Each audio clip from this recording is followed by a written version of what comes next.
Lecture 2 વિદ્યુત સ્થિતિમાન અને બિંદુવત વિદ્યુતભારને લીધે સ્થિતિમાન. સૌપ્રથમ આપણે વિદ્યુત સ્થિતિમાન સમજીએ.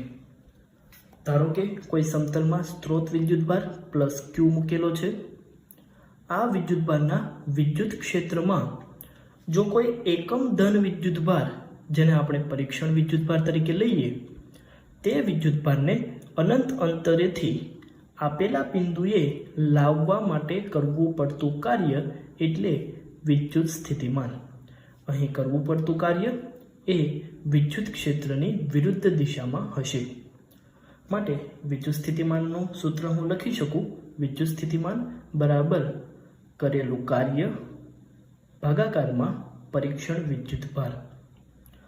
હવે આ સૂત્ર પરથી આપણે લખી શકીએ કે જો આપેલા વિદ્યુત ક્ષેત્રમાં +1 કુલમ વિદ્યુતભાર એટલે કે પરીક્ષણ વિદ્યુતભાર જો +1 કુલમ લેવામાં આવે અને તે વિદ્યુતભારને અનંત અંતરેથી આપેલા બિંદુએ લાવવા માટે જો 1 જૂલ જેટલું કાર્ય કરવું પડતું હોય, એટલે કે કરવું પડતું કાર્ય 1 જૂલ છેદમાં પરીક્ષણ વિદ્યુતભાર +1 કુલમ, તો આપેલા બિંદુએ વિદ્યુત સ્થિતિમાન 1/1 એટલે કે 1 વોલ્ટ જેટલો થાય. હવે આપણે જોઈશું બિંદુવત વિદ્યુતભારના કારણે ઉદ્ભવતું વિદ્યુત સ્થિતિમાન. ધારો કે આકૃતિમાં દર્શાવ્યા પ્રમાણે +q એ કોઈ બિંદુવત વિદ્યુતભાર છે અને આ વિદ્યુતભારના કારણે વિદ્યુતભારથી r અંતરે p બિંદુ પાસે વિદ્યુત સ્થિતિમાન શોધવું છે. જે રીતે આપણે વિદ્યુત સ્થિતિમાનની વ્યાખ્યા જોઈ તેમ વિદ્યુત સ્થિતિમાન એટલે કોઈ પરીક્ષણ વિદ્યુતભાર કે જેનું મૂલ્ય +1 કુલમ હોય તેને અનંત અંતરેથી આપેલા બિંદુએ લાવવા માટે કરવું પડતું કાર્ય. આમ કોઈ વિદ્યુતભાર Q0 જેને અનંત અંતરેથી P બિંદુએ લાવવા માટે કરવું પડતું કાર્ય શોધીએ જેથી P બિંદુ પાસે વિદ્યુત સ્થિતિમાન મળી શકે. ધારો કે તે વિદ્યુતભાર એ બિંદુવત વિદ્યુતભારથી x જેટલા અંતરે રહેલો છે. તો જો એ x જેટલા અંતરે રહેલો હોય તો પરીક્ષણ વિદ્યુતભાર પર બિંદુવત વિદ્યુતભારના કારણે લાગતું બળનું સૂત્ર કંઈક આ રીતે લખી શકાય. F બરાબર k q0/x².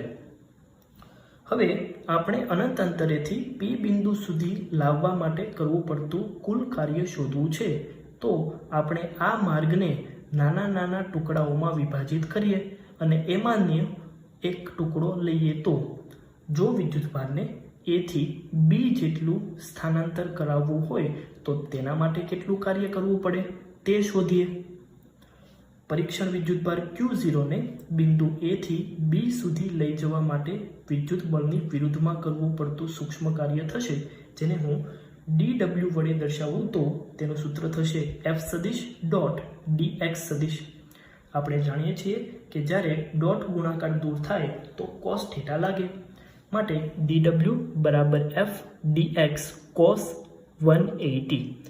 અહીં વિદ્યુત ક્ષેત્રના વડે લાગતું બળની દિશા અને સ્થાનાંતરની દિશા બંને એકબીજાની વિરુદ્ધ દિશામાં હોવાથી અહીં θ 180 લીધેલ છે.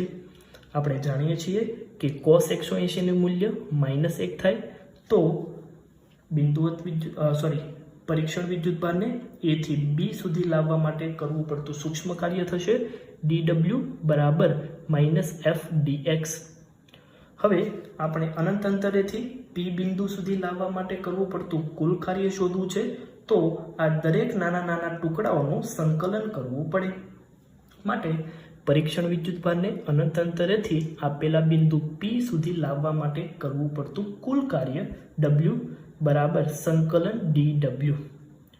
સંકલનમાં મૂલ્યો રાખીએ તો અંતિમ પ્રારંભિક બિંદુ છે અનંત અંતર અને અંતિમ બિંદુ છે r અંતર. માટે ઇન્ફાઇનાઇટ થી r dw ની કિંમત મૂકીએ તો તે છે -f dx. માઇનસને બહાર કાઢીએ તો માઇનસ સંકલન ઇન્ફાઇનાઇટ થી r બળનું સૂત્ર k q0/x² dx.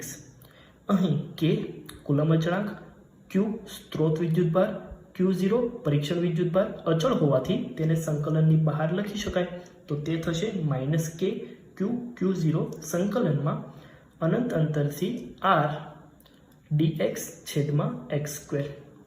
હવે dx છેદમાં x² નું સંકલન આપણે જોઈએ તો 1/x² dx નું સંકલન, તો x² અંશમાં જાય તો તેની ઘાત થશે x-2 dx. સંકલનનો નિયમ છે કે ઘાતમાં 1નો વધારો અને વધેલી ઘાત નીચે, માટે x-2 + 1 છેદમાં -2 + 1, તો x-1 છેદમાં -1. આમ 1/x² dx નું સંકલનનો જવાબ થશે -1/x. તો સૂત્ર થશે -k Q0 -1/x r થી અનંત. માઇનસ માઇનસ પ્લસ થશે, અપર લિમિટ અને લોઅર લિમિટ રાખીએ તો k Q0 1/r -1/∞. આપણે જાણીએ છીએ કે 1/∞ એટલે 0 થાય. આમ અનંત અંતરેથી p બિંદુ સુધી લાવવા માટે કરવું પડતું કાર્ય આપણને મળ્યું w∞p બરાબર k Q0/r. પરંતુ આપણે તો p બિંદુ પાસે વિદ્યુત સ્થિતિમાન મેળવવું છે, અને વિદ્યુત સ્થિતિમાનનું આપણે સૂત્ર જોયું, કરેલું કાર્ય છેદમાં પરીક્ષણ વિદ્યુતભાર. તો આ જ સૂત્રનો ઉપયોગ કરીને p બિંદુ પાસે વિદ્યુત સ્થિતિમાન થશે Vp બરાબર w∞ થી p સુધી લાવવા માટે કરવું પડતું કાર્ય છેદમાં પરીક્ષણ વિદ્યુતભાર Q0. કિંમત મૂકીએ તો w∞p ની કિંમત k Q0/r/Q0. તો p બિંદુ પાસે વિદ્યુત સ્થિતિમાનનું સૂત્ર થશે Vp બરાબર kQ/r.